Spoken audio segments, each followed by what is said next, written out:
As Bangladesh undergoes an unprecedented crisis with former Prime Minister Sheikh Hasina, who was in power for 15 years, has now resigned and fled the country to India.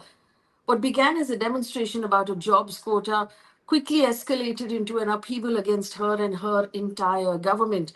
Now, over the last few weeks, it's been reported that 300 people lost their lives in those protests, although Time magazine now quotes diplomatic sources to say the true toll could be closer to 1,000.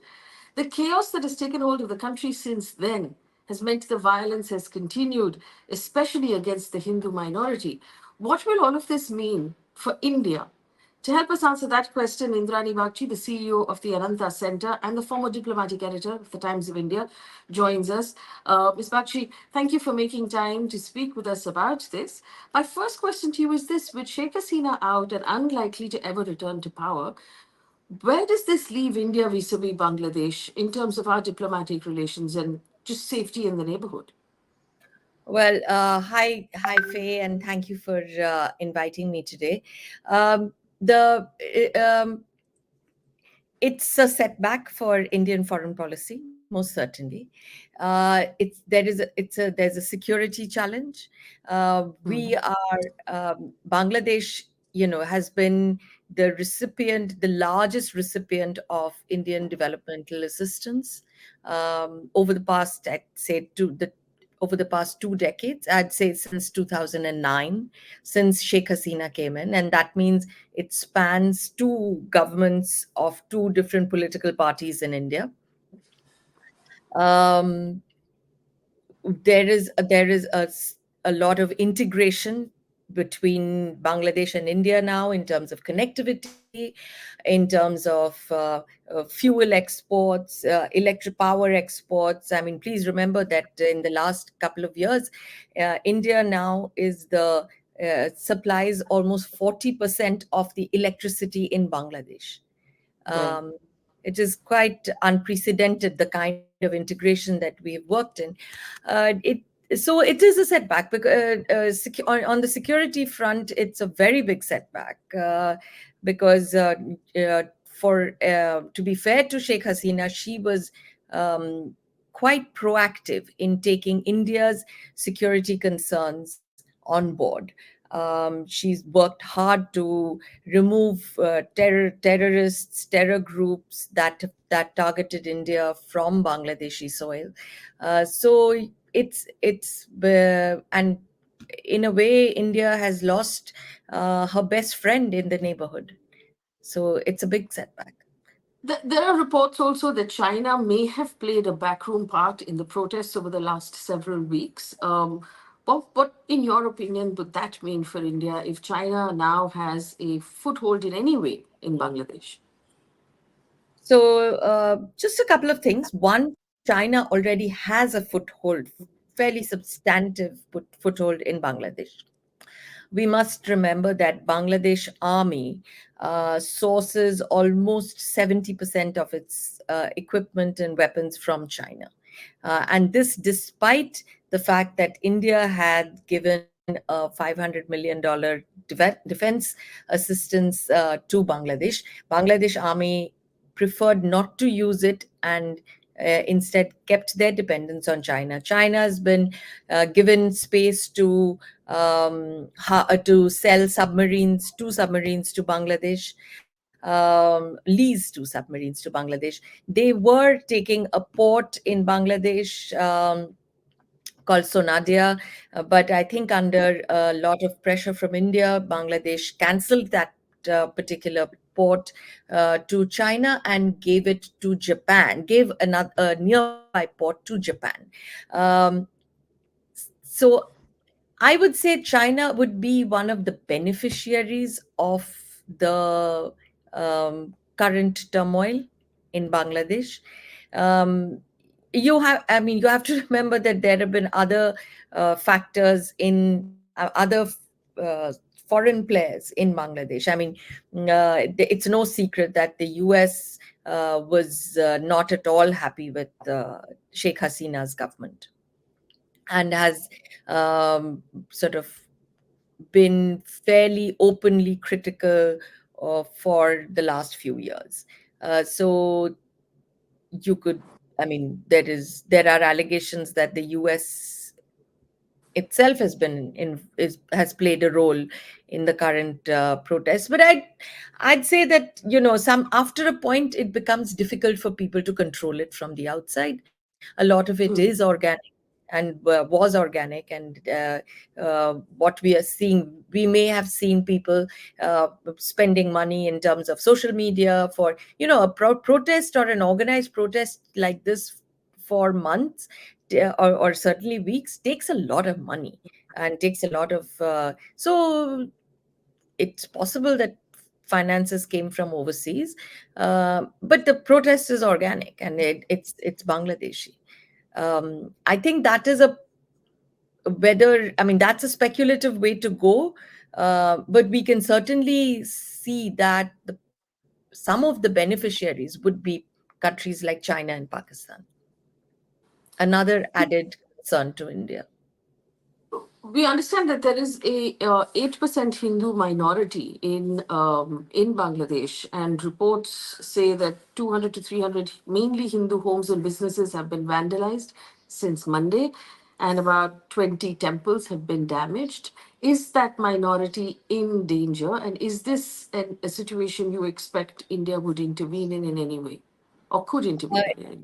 that minority is certainly in danger. This is not the first time. Please remember that in 1971, and something that has been very sort of recorded in detail in a book called The Blood Telegram by Gary Bass, is it was the Hindus again that in 1975, when Mujibur Rahman was assassinated, again it was the Hindu minority that was targeted. Uh, in 2009, I think there was another uprising again. So yes, the Hindu minority is most definitely been targeted. Um, uh, Whether India will intervene, I think certainly India diplomatically has made it very clear to the Bangladesh that they would not like to see Hindus and minorities being targeted in this way. But I don't. If your question is whether India would intervene militarily to stop this, I doubt it. Mm. And do we also expect a larger refugee situation on the Indo-Bangladesh border? We've had reports again that the border security force are stopping people, but we do have a provision now under the new citizenship bill for Hindus from Bangladesh to come to India and find eventually citizenship, but at least space within the country for them. Certainly, and I would say that that will take a little time, because I think right now the main idea is to stop infiltration from Bangladesh. Period. Uh, Whether it's Hindus or otherwise.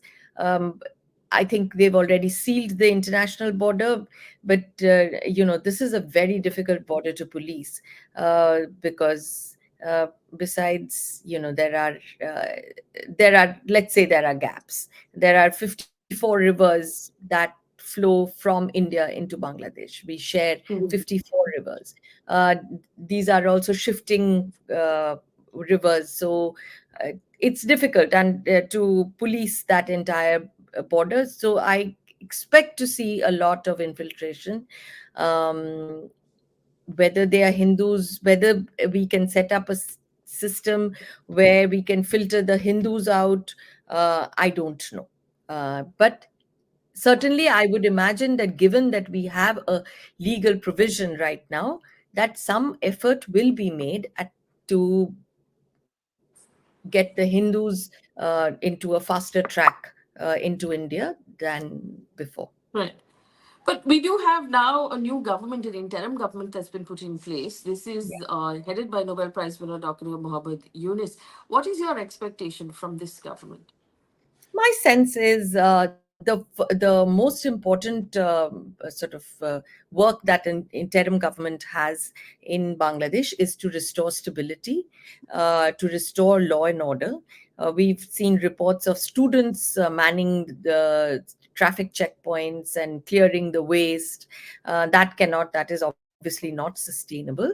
But police have been targeted, police have been attacked, police stations have been set on fire. So there is a some degree of uncertainty even within the police forces. You may have seen that there's been a huge shakeup in the police, among the top level police Yes. brass. And I think the army, I think while we may not see an overt martial law or an army takeover, I would imagine that there would be a substantial army presence in the interim government. Uh, I've heard that Dr. Yunus is trying to put together a group of people who would be able to run the interim government until they declare elections. Um, we don't expect this to happen very quickly because it will take a while to they want to not only establish order, they also want to weed out a lot of the Hasina appointees from the various institutions, statutory institutions in Bangladesh. So that some of that purge will happen as we go along. Before, I don't see this elections being called before at least 6 months, if at all, if then. So that if you remember, the last time an interim government, or what they then called a caretaker government, was in power, in place for over 2 years before elections were announced. So I don't know how. There will be some degree of international pressure to take it to take an interim government to an elected government. I'm not sure the Bangladesh system will have the wherewithal to make that change that as quickly as we think they should. But we do know that Sheikh Hasina is in India, but we don't know for how long and what her plans are for the future. Do you expect that a prolonged stay might sour some relationships between India and the new interim government? Um, it might somewhat, but I think the fact that Sheikh Hasina has been a friend to India, not today. Sheikh Hasina, this is not the first time she has taken a refuge in India. If you remember, in 1975, again, she took refuge in India for a while. So but what sort of a power would we be if our friends could not count upon Mm. India to help in their times of need? And not everybody has the kind of established political system that India has. And we are surrounded by fragile, vulnerable states. What sort of, we would not be credible as a power in the region if we could not give shelter, because what would be our option? To send Hasina back to Bangladesh? Well, she would have been Mhm. killed that day. She wouldn't have survived physically. So I think she's trying to wait for a while to recover, from what I hear. That it's been hard on her. She's over 76, 77 years old. And she would have thought that in 15 years she has literally pulled Bangladesh economy out of the suds. I mean, please remember that Bangladesh's per capita GDP moved from 840 rupees to almost 3,000 rupees in the last 15 years. So it's 15 not years. like she hasn't done anything for the country. So to end up like this would be hard on anybody. I don't think we are going to actively tell her to please go away.